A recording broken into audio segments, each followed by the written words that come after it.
often talk about, I guess I call it your physiology. Some of you ask the question, am I going to lose so much weight that I'm going to kind of really start looking unhealthy, or, you know, this is going on and on and on, when is it going to stop? Or, you know, these questions sometimes come up, and for some it may not be as fast, it may not be as steep the drop, but it is true.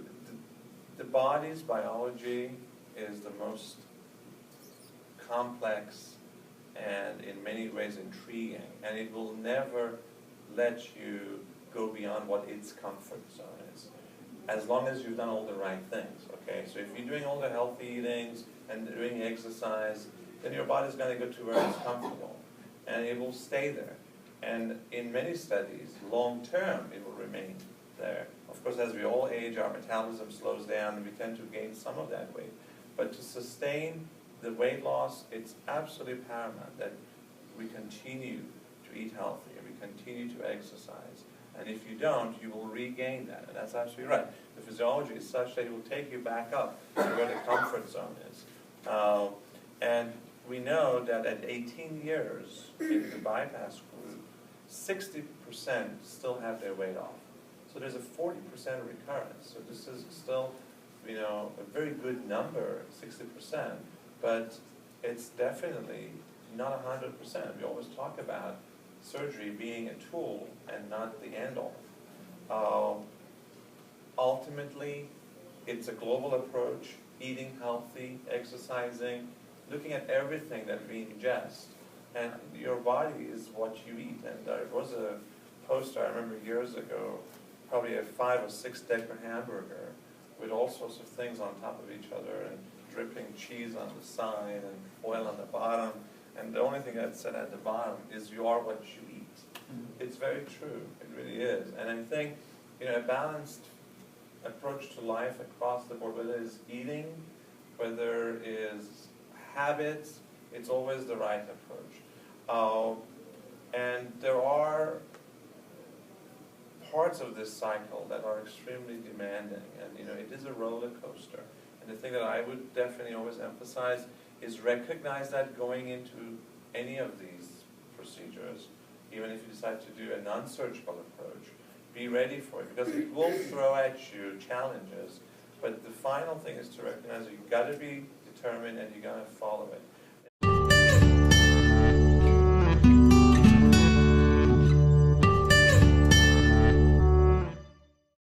What they do is they say when you lose that weight, they take two women who, one lost 50 pounds and now weighs 150, and the other woman who's always weighed 150 pounds for adult life. Okay? So one has lost this weight, right? Her leptin levels have dropped, okay? And so it's not, there's a genetic component to this, but what they were trying to say is that when this leptin drops, your brain is struggling to get back there, okay? So this isn't something that, you know, most people say, well, God, I don't have the willpower, I can't do it, you know, there's something wrong with me, it's all about me. It's not about you. This is a physiological stressor on your body to get back to that weight. And you have to fight that, and they think it's about 3 years, okay? So what do you do? So they said, you know, they take these two women who are 150 pounds each, right? The one woman, and we always hear this story, can eat wherever she wants. She never gains weight. And it's true. She's always been 150 weight. That's her set point. She can go out 2,000 calories a day and maintain her set point, because she has a metabolism that burns that off, right? Okay? But you now, at 150 pounds, who has this decrease in leptin, and your body now is saying, I want to get back to 200 pounds, okay? And I'm going to make it really hard for you to do that. One, I'm going to have a drive for you to eat, and two, if you exercise, you're not going to be able to burn the calories off you did before. I'm going to say the muscles are not going to burn calories as before, too. So they said to maintain that level, you have to eat at a level to maintain that, which means she had to bring her calories down to 1,000 calories a day to maintain that level. You would think when you lose the 50 pounds, hey, I can go back to maintenance. But they're saying you can't, because if you went back to the 2,000 calories a day, the body's going to want to get you back to 200 pounds too. So either you do the 1,000 calories a day diet, or you eat 2,000 calories a day but do enough exercise a day to bring you down to that 1,000 calories a day, but you're gonna need to be at a level of calories to maintain that weight.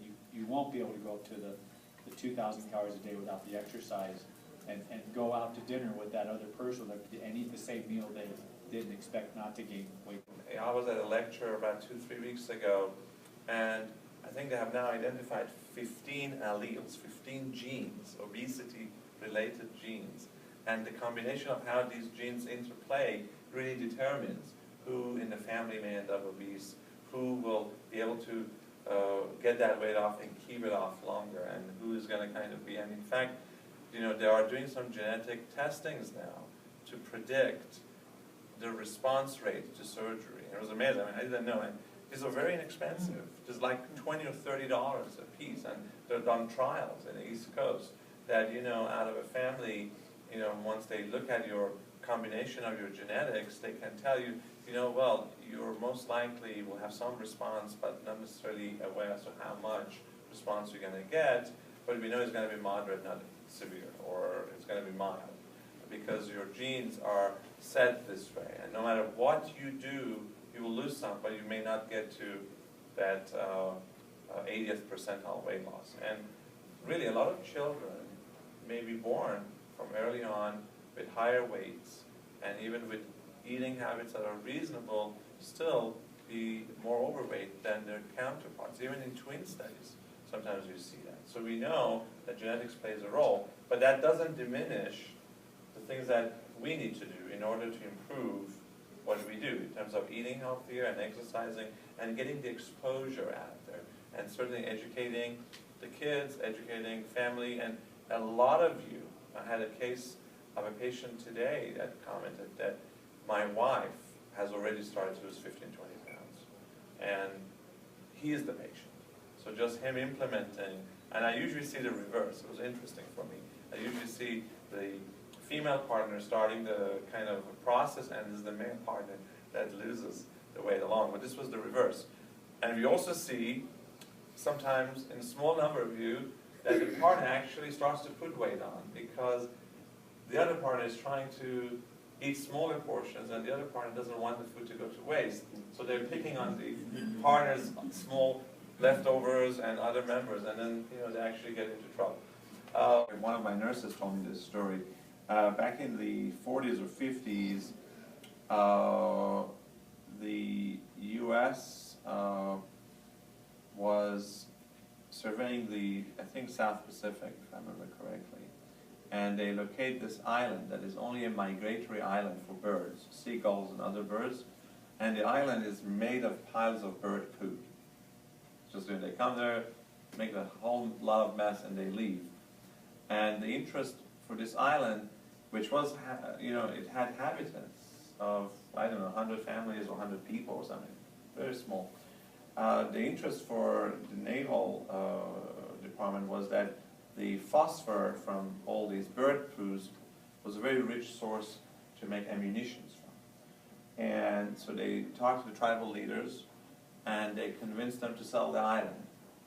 And over the 50 or 60 or 70 years, it has adapted. Of course, they were all fishermen. They would, you know, eat very healthily. They'll walk everywhere. So during these 60, 70 years of change, they have become more modernized. There's one road around the island. Now they drive around the island, and they eat very westernized foods.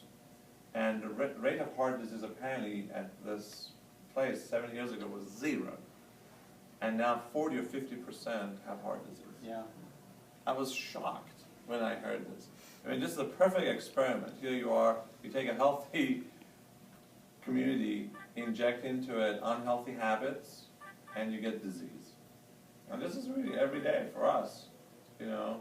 In California particularly, we drive everywhere. When I was in New York, I walked everywhere, or I had to walk to the train station and get the train, get off the train, get walking to work. When I was in England, it was the same. And granted, I'm 20 years older, but I get to California, and you get the middle waist spread. You are in the car every day. You're in the office every day. You don't necessarily eat as well as you should. You don't exercise the way you should, even though people are typically conscious of exercise here.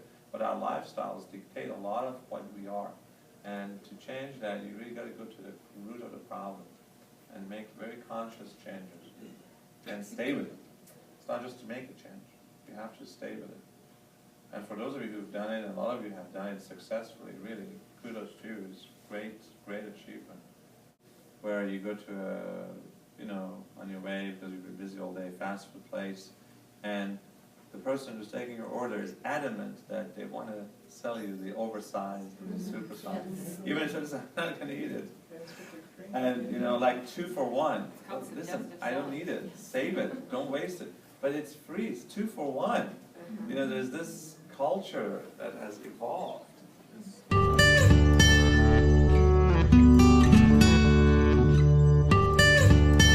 sometimes you kind of have to perhaps bring attention to it, and by calling this a morbid thing, the person has to then suddenly realize, okay, wow, okay, really, I have to now do something.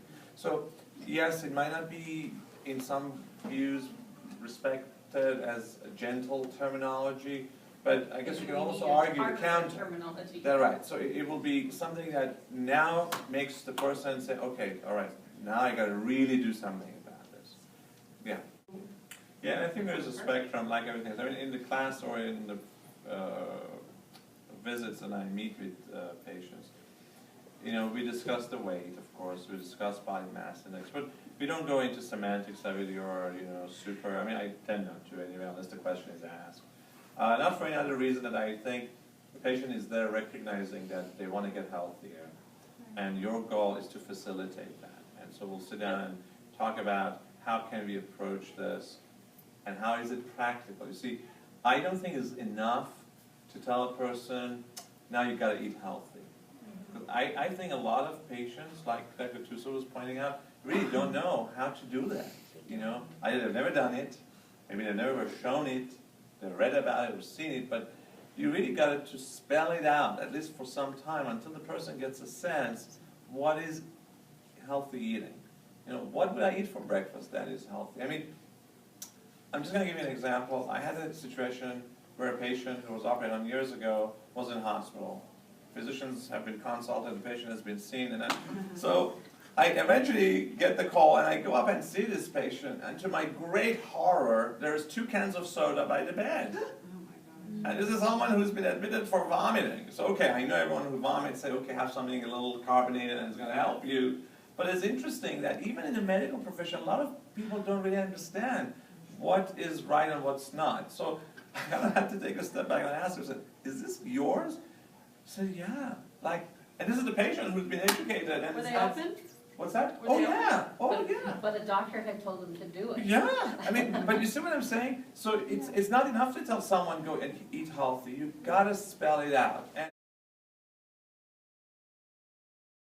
Well, after 2 weeks, you go into soft foods, and you could actually start cooking vegetables in a form of a soup.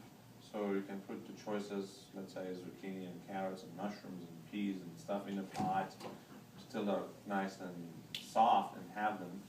And then after 4 weeks, you can actually cook them soft and eat them whole, like carrots and soft vegetables, again like spinach and zucchini. Harsher vegetables like lettuce and broccoli and celery and cucumbers and apples, especially those that are thick skinned, you got to make sure you peel the skin off. And at 5 weeks, 6 weeks from surgery, you can certainly try them, bearing in mind that you have to chew them really well. Lettuce particularly is one of those vegetables that tends to get stuck if you don't chew it well. I mean, everybody can manage it, but the polarizational capacity or polarizational power of the pouch really comes to be after 6 weeks. So you can handle better after 6 weeks. Until then, cooked and soft. After then, just sensible, small portions. Chewed well.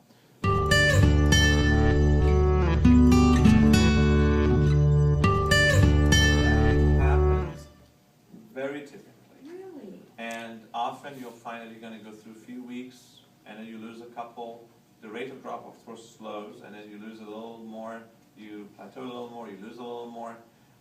Over the course of that 18 months, your trend is continuously downwards. And if you get to a phase where you feel, okay, really this is going on too long, then you've got to sit down and look back as to what has changed. Are you actually doing that 12 to 1400 calories? Are you eating the correct calories? If you're eating less, that's not good order also, because again, if you're talking about the set point, your body resists that lower calorific intake by not allowing you to, utilize the fat stores, and you've got to get yourself into that healthy range. 1200 to 1400 is where, right, but it has to be also the correct calories. Right, of course. Okay, so you want to make sure you're eating 80 to 100 grams of protein per day.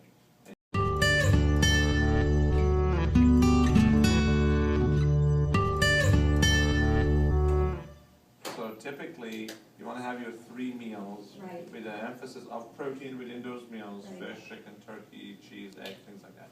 And then you want to make sure that between your meals you have your supplemental protein shakes, but slowly, over 2-3 hours. Right, I've been doing that. Right, and then you make sure that you do your exercise routines and you continue to have the 3 sessions a week.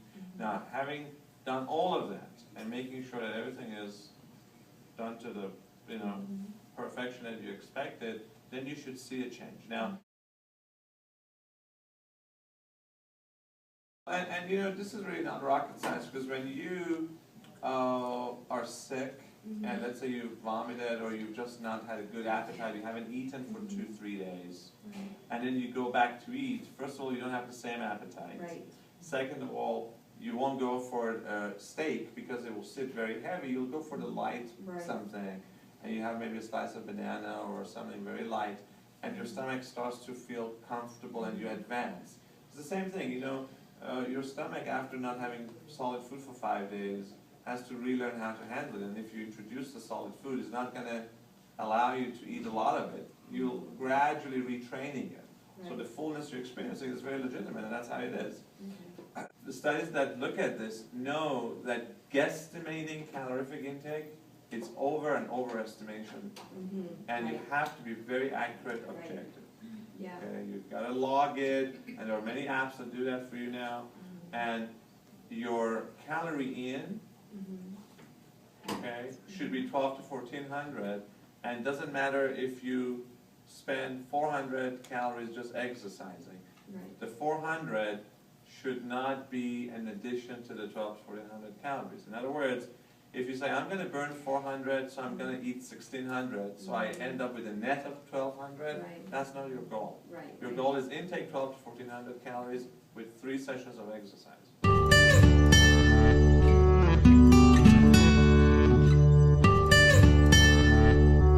First thing is yourself. You want to make sure that you get healthier, because once you're healthier, you can conduct the whole orchestra. Then the next step is your immediate family. And every opportunity you have, you educate them. I always thought I'm very healthy. I ordered the fish with the side of pasta and asparagus. So one night I'm flicking through this brochure and I see my food there, and it said it was 1400 calories. I couldn't believe it. So I'm looking at this, is this for real? A slice of fish, some pasta. But you see, I myself never really clicked. That pasta was cooked in cream. And boy, was there a lot of it. And that was it. That was the last time I had that meal. It's amazing. So over dinner with friends and family, you discuss this. And then you get to the larger community. You get involved with the kids' school. You get involved, with others. And that's the way I would do it, because you can't eat a salami whole. You eat it slice by slice. Someone very wise told me that once, and it really stuck with me. And and Dr. Tuso may differ on this, and I'd love to hear his version. Get involved, but, we can't all go and change the world tomorrow and start at the biggest venue or the biggest thing. It's going to happen small, but hey, aim towards that for sure. And if everybody does a little bit, and then we all do it at more of a group session, and then the community, and then city, and then nationally, and there is a lot of momentum. That's what's important. Michelle Obama really, I think, has done a great job on taking this on and starting people at least talk about